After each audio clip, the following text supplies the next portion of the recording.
college football dealing with multiple COVID outbreaks. It's week to week, it's day to day. You hold your breath all week. After a 2020 season of pretty much having no idea what anyone's schedule is actually going to be week to week, isn't it a pleasant feeling to know well in advance what your favorite school's football calendar will look like this fall? Well, that depends on who your favorite school is.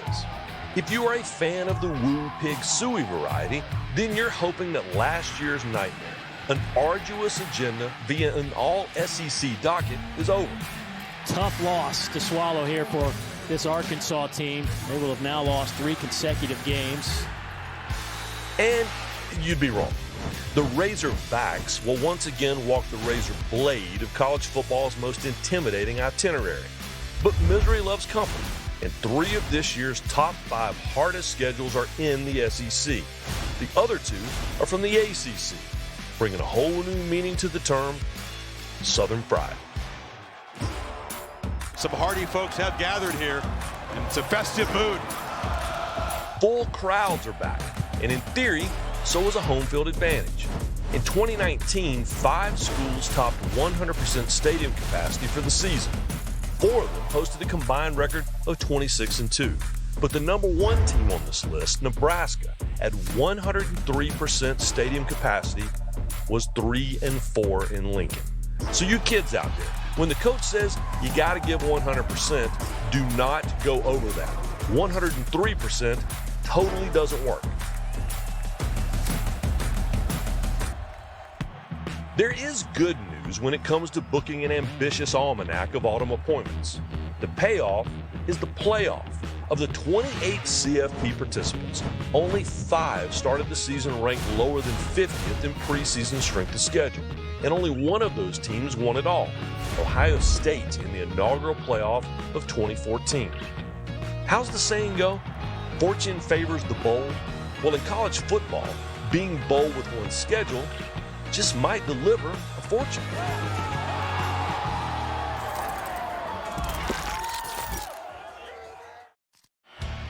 Texas and Oklahoma joining forces to leave a conference that they helped found. This is not an if thing.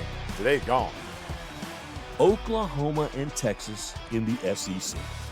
The Southwest in the Southeast. The return of Texas A&M, but perhaps at the cost of burying Bedlam or denying us Horns versus Jayhawks and hoops. Sooners between the hedges.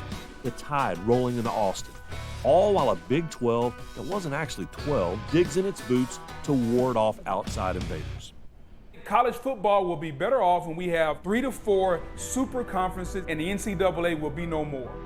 Welcome to the Tomorrowland, the Today land of collegiate athletics. A new frontier where athletes can jump from one roster to another, but don't you dare call it free agency. They can earn money through name, image, and likeness, but don't you dare call it pay-for-play. All while vying for a spot in a college football playoff, poised to expand to a 12-team bracket with first-round byes. Don't you dare say that looks like the NFL. All governed by a governing body that has admitted that perhaps it shouldn't be governing at all. Let's be real here. No decision by a school or conference is ever made after a philosophical pause to ponder, hey, is this good for the entirety of collegiate athletics? No, their job is to protect their position. The SEC commissioner is not worried about the Big 12. His job is to look into a crystal football and foresee the ideal path to maintaining the SEC's reign as the most powerful conference in college sports. Bulldozing that path takes horsepower. Bevo and the Super Schooner provide a lot of horsepower.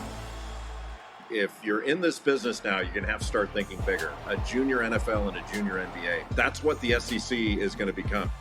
But let's hope that those in power are doing their homework, looking at NASCAR, at baseball, at any sport that made bad decisions when times were great and lost touch with so much of what made them great in the first place.